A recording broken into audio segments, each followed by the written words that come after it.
Hello everyone, welcome back to my mini vlog.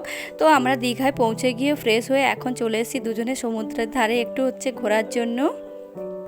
বন্ধুরা, রাতের সমুদ্রটা তোমরা একবার দেখো, জাস্ট সমুদ্রের শব্দটা একবার শোনো, কি অসাধারণ।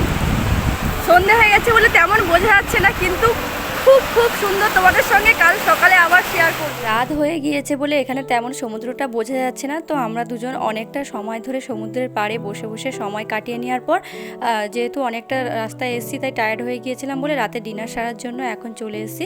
তো আমরা বসে বসে অপেক্ষা করছিলাম, ফাইনালি আমাদের খাবার চলে এসেছে। তো রাতের মেনুতে ও নিয়েছিল বিরিয়ানি আর আমি নিয়েছিলাম রুমালি রুটি আর তড়কা। আর তড়কার মধ্যে যেহেতু ডিম ছিল, আমার অ্যালার্জি আছে, সেই জন্য ভয়ে আর আমি খাইনি। পরে আবার চিকেন অর্ডার দিয়ে দিয়েছিলাম, তাই জন্য ও তড়কা আর বিরিয়ানি খেয়েছে আর আমি রুমালি রুটি আর চিকেন খেয়েছি। এইভাবে আমাদের রাতে কেটে গেল। দেখা হচ্ছে নেক্সট ভিডিওতে।